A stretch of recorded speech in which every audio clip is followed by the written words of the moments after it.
Hello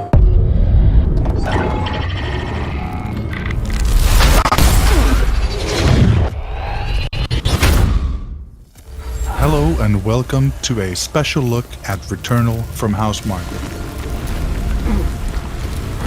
My name is Mikael, and today with us we have the game director, Harry Kruger. Hey everyone, great to be here.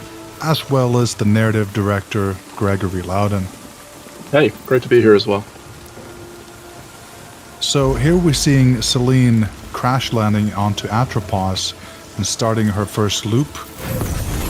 Specifically, we're using footage from a couple of different run-throughs, so there will be some edits through this playthrough. But how does it differ from every single run, Harry? What are we seeing here for the first time? Yeah, so every time that you exit the initial crash landing room, you will immediately be confronted with a fairly freshly generated level, right? So we've designed Returnal to be consistently fresh and surprising for players, and every run is designed to be unique and provide memorable player stories. But some of the factors, some of the modules, if you will, might get familiar in a way, so there are some handcrafted environments that are being recycled, right? Yeah, for sure. So each of these individual levels or areas has been handcrafted so we can achieve the desired mood and quality of lighting and just get it balanced to perfection. However, how these rooms are interconnected is completely randomized in each run. And even after you familiarize yourself with some of these environments, they will always be populated with unfamiliar content. So we can see some of that unfamiliar content here. The first enemies coming at you, some quick action. Greg, how do you feel about these enemies? Are they going to be tough to battle, or...? Yeah, so here are the Kerberons. They're definitely, if you let them get close, they can take you out, and they also shoot out their own projectiles to give some of that Housemarque bullet hell flair. But yeah, they're tough. I wouldn't stick around too long with them.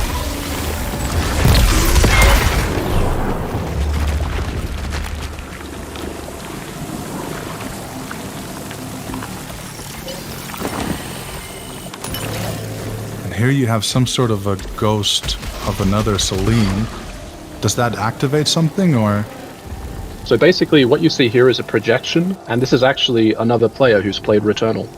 And at this point you can either choose to scavenge to get a quick gain, or avenge. And if you avenge, get ready for what you're about to see. Is that elite, or is it a boss fight, or...? Correct, it's like a stronger hostile that you need to take down. In this case, it's the Kerberon we saw before, but this one's even stronger and malformed. I wouldn't jump in and try to take this out this early in a cycle, but let's see how it goes.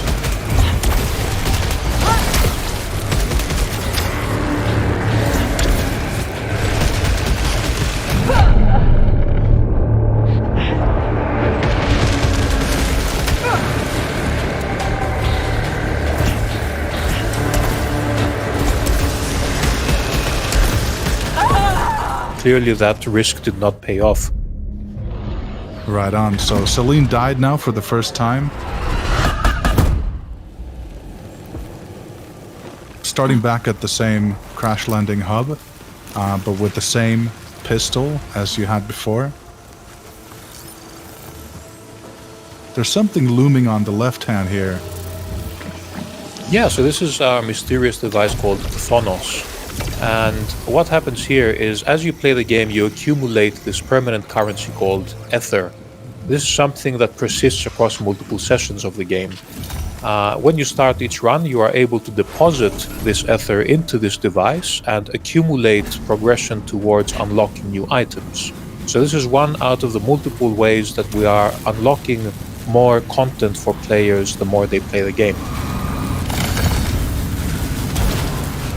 And I saw you picked up some sort of a malignant key here as well.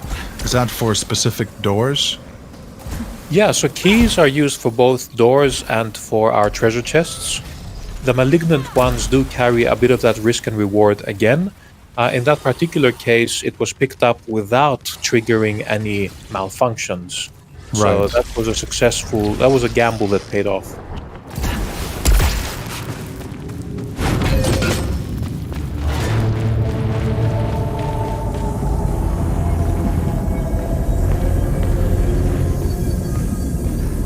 am I assuming right that these are some sort of art pieces from previous civilizations? So what you're seeing here are Xeno archives. So these is essentially, in Returnal, we cover the story of Selene, why she comes to Atropos, and what she's trying to achieve. And she's not alone here. There's also been another civilization, and these Xeno archives tell you their story. And these are largely visual storytelling, so it's something that you need to piece together. And I suppose finding a lot of loot from crates is very central to how you play the game. Seems like we have some sort of a malfunction being activated now. Harry, how does this work? Yeah, so now you got a specific malfunction which in this case triggers a corruption of the map system. So you can see there's a lot of artifacts now on the screen, making it hard to discern at a glance where the exits are, which can of course be quite an obstacle in a game that's exploration heavy like Returnal. We do have the menu here, and you do have the weapons that you just discovered, and you can always do a deep dive there to get more narrative backstory. Now I do like the style of the menu, sort of old CRT screen with the visual distortions and everything. For our tech in general, we were inspired by this kind of retro-futuristic aesthetic, so how the future was imagined, 20, 30 years ago. You can see the bottom right-hand corner here as well. The mini-map is being scrambled as well. So that gives you some incentive to get rid of that malfunction. Yeah, and these are completely randomized, by the way. So the malfunction that you will get and also the condition that will be required to repair that malfunction are completely randomly chosen. There's hundreds of permutations there as well. What is this? This is like a hidden room? Selene dropped into a treasure room here. This is just one out of many different possibilities for what can happen here. Currently, it seems like we had a choice of a fabricator to pick between two very valuable items. However, sometimes you might get unlucky and you might drop into a hellish encounter with another elite enemy, for instance. So this is, again, one of the many ways we're trying to keep the runs surprising for players. Right, so there's a lot of different types of challenges or surprises you might find in these hidden rooms. Yeah, definitely. We want to keep players on their toes, and we want the game to be surprising you.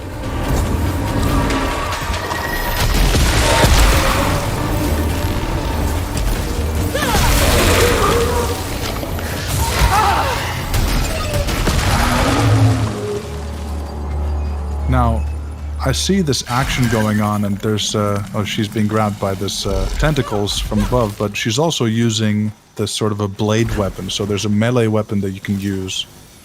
I'm guessing that's an unlockable skill with the blade? Correct, yes. So that's one of the many permanent progression abilities that Selene can unlock in the game. It does give you more strategic possibilities in combat, and also grants access to new rewards and new areas that were previously inaccessible. Here we can see the portal to the next biome, but before that we have to find the anathema key. Yeah, anathema. So that means damning or curse.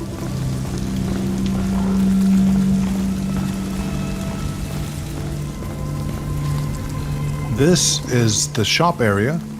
So here you can use your obolites to buy different things. Greg, can you jump in and tell us a bit more about the options we have? Yeah, so basically you can use the ancient civilization's technology to fabricate items. So it can be things like consumables, which are single-use items. There's also extra pedestals which can give you a health increase, to increase your max health. And there's also a device there that helps interact with the social aspect of the game. So you get to contribute as a community to certain common goals there. And the shops in general seem to be sort of maybe a little bit of this calm in the heat of the storm, where you can just kind of concentrate on how do you want to upgrade your character for the specific run. Yeah, that's something that I'm glad to begin to show here in more of an extended look. You can begin to see the flow of Returnal, that it kind of ebbs and flows between the Housemarque sort of explosive action but also has these more quiet exploratory moments. Yeah, I could see some sort of a red formation about to be spawned into the world. Yeah, so every time that you play through these environments, they will be populated with some unique combinations of enemies. And the difficulty, of course, will vary, just to keep things surprising. In this particular case, there was a lockdown triggered when you entered the room. And there's a central challenge in the middle where there is a slowly spawning large enemy, while separate waves of enemies are continuously spawning on the sides. So this is just one out of many examples of how we keep the combat encounters fresh. The only way to proceed now is to eliminate all of the enemies and the lockdown be lifted.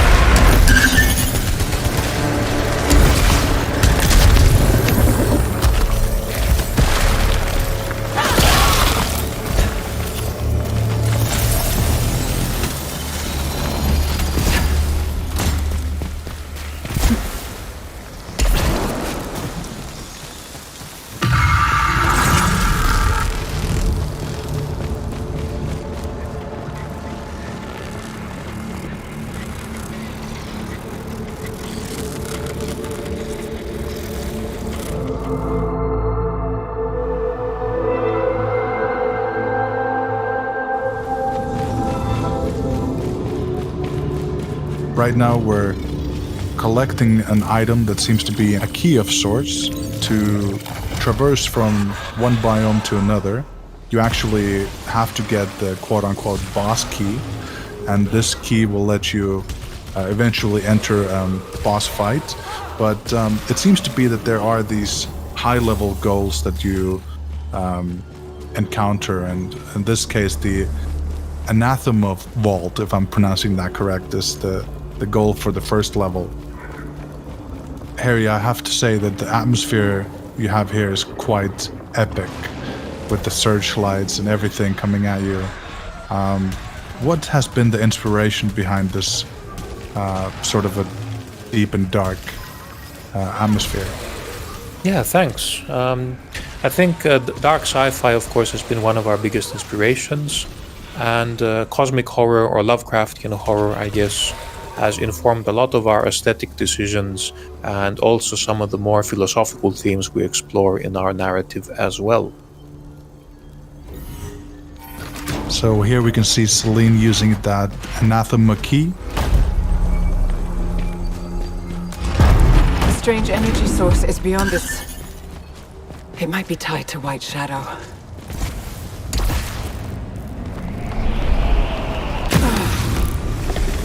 Something scary is forming up. Guessing that's the boss. Harry, can you jump in and tell us a bit more about this encounter? This is called Freaky.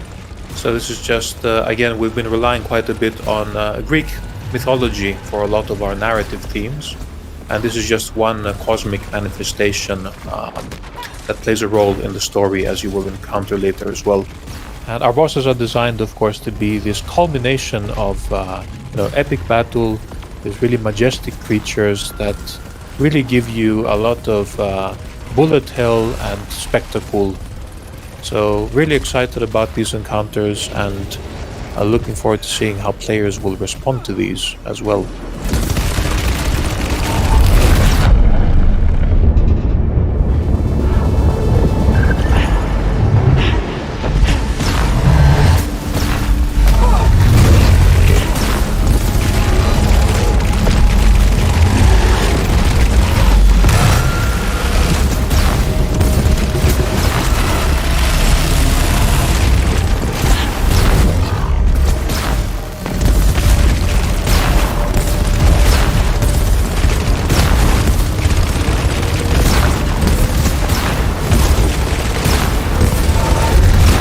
Very exciting action there. I really wonder how it ended up being.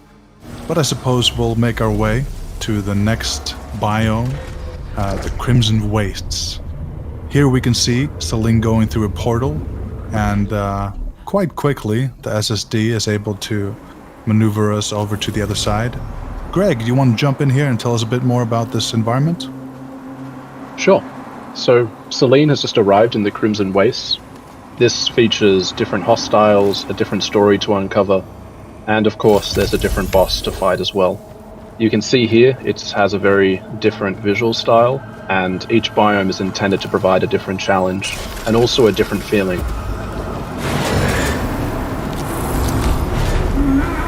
It also does seem a bit more open world-ish.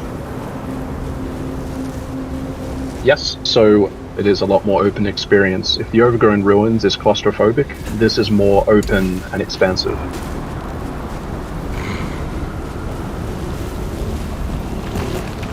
Yeah, so as Greg was saying, I think each biome has been envisioned to have its own unique story, of course, and its own role, and also to be very different from each other. So each biome should provide its own very unique flavor of gameplay and encounters.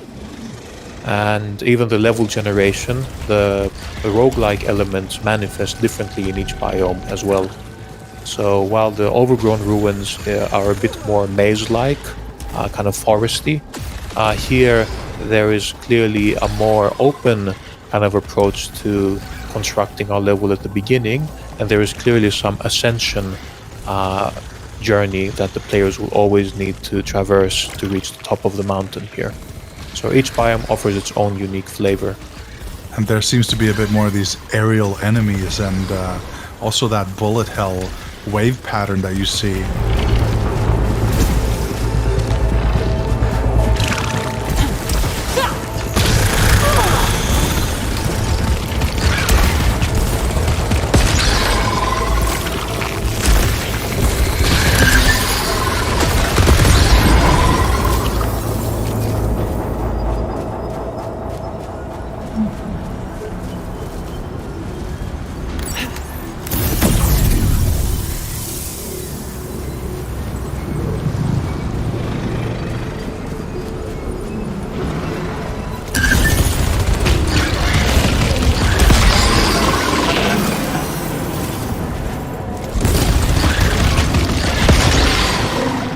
Now I see Selene here taking on some enemies and just wondering if she's having a bit of a tough time.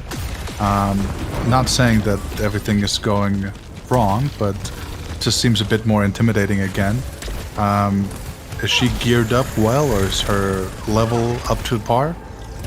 Yeah, I think it's looking a bit tight. Perhaps here Selene didn't invest that much into increasing the max HP in the Overgrown Ruins.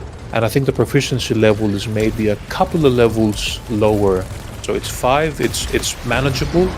But normally if you had invested more time to increase this to like 7 or 8, your chances of survival would be a bit higher here. Maybe some more time should have been spent because clearly that run did not pay off. But then again, that's a big part of the game. And, respawning at the beginning actually does give you new story and narrative beats as well. So thankfully we did beat the boss here in Overgrown Ruins, so we can actually make our way back to the Crimson Wastes without beating that boss again. Oh, cool. We encountered the house. Greg, would you like to share a bit of info about this, man? Sure, yeah. So the house is used in Returnal for us to kind of explore Selene as a character more and give you more meaning into the story of Returnal. You actually experience these in first person, which allows us to provide you with a greater sense of intimacy and connection to Selene. But we won't show you that on this playthrough, so you'll have to play it in the game ahead. I just love the way the environment and those little fireflies and the fog interacts. Must say you guys created a pretty immersive environment to be in. And the tentacles, just the tentacles are something so hectic to look at every time you see them. Yeah, those have been really fun to work on. Aside from being a pretty cool showcase of our VFX tech, I think they can also look quite intimidating as well, and they also help with the gameplay communication too. So when an attack is charging up, you can see the tentacles also flailing and charging up the energy too.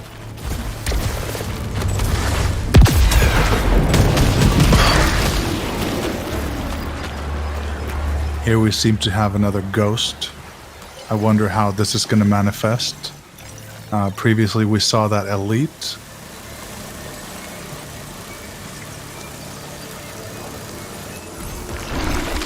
Oh, so this is some sort of a Selene being brought back to life. Yeah, this is an infected scout. It can be quite a challenge, and you can also see that its attack caused a malfunction. So, once again, we try to turn the tables on you with Returnal. Just when you think you know what's coming, we like to provide a bit of twist and variation there as well. Very interesting. So you're using other players' playthroughs in a surprising way.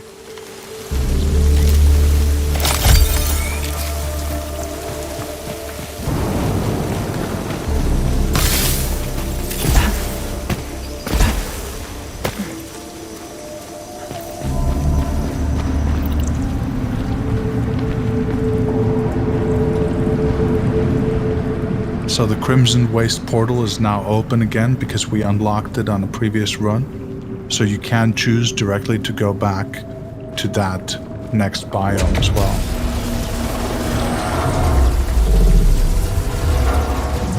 And as Harry said, I would recommend that you should try to build yourself up. Every new biome you go to increases the challenge and the skill requirements, and also deepens your understanding of the story. But still, it is worth building yourself up in the overgrown ruins and proceeding forward each time you play in, from my perspective.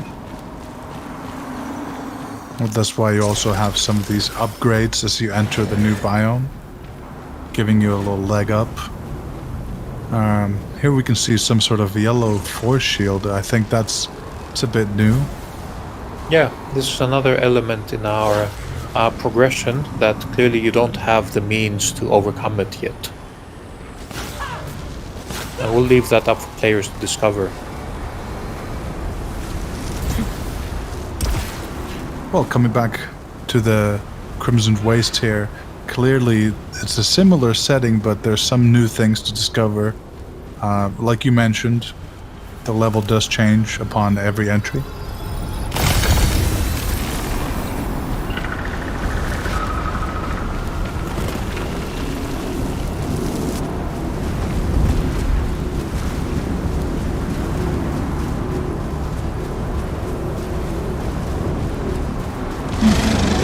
Some of the pesky flying monsters here again.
Love the way you have these waves of lasers still coming at you, even though the enemy's dead, still trying to, take you down from the other side. From beyond the grave.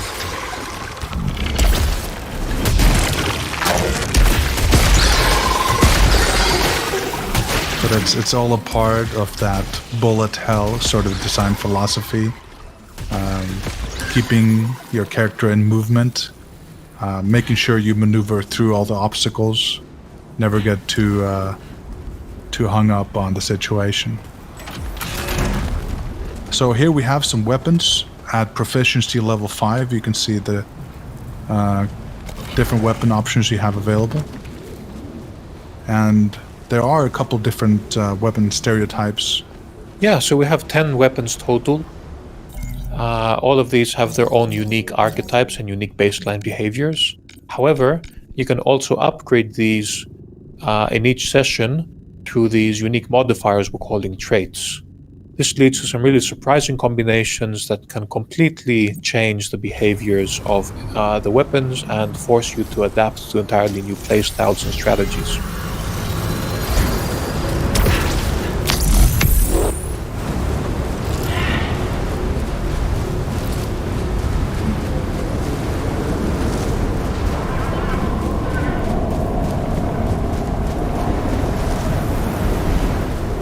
I could see here at the top left corner we have these 2 malfunctions detected. Are there only 2 at a given time? Yeah, so you can have 2 active at any time. So the negative effects and the conditions to repair these are completely randomly chosen.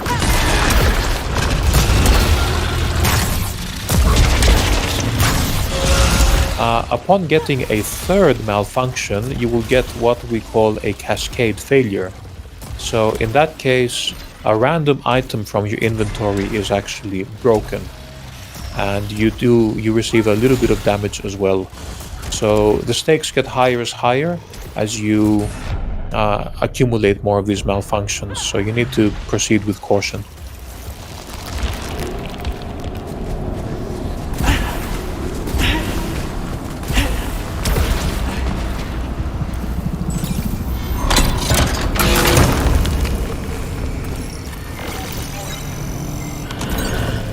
Wound Seekers. So clearly an upgrade to a weapon that we got here from that chest. Yeah, that particular upgrade increases your damage to enemies that already have low health, so it's more of a finishing kind of helper in a way for the enemies. But there's many different types of upgrades, and it's impossible to discover everything in any single session.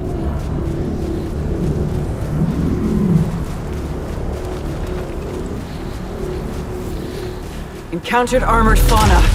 Shell seems highly durable.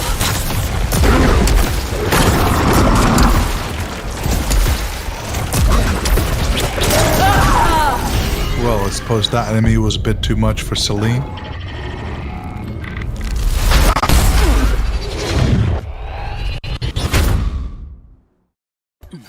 But yet again she starts the whole session again at the crash landing site. But here we have it. Another run of Returnal is up ahead of us, and we'll let the players experience it for themselves. Thank you so much, Harry. Thank you so much, Greg, for being a part of this. Deeper look into Returnal, out April 30th on PS5. Thanks.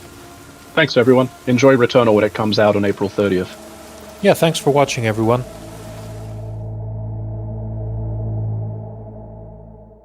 PlayStation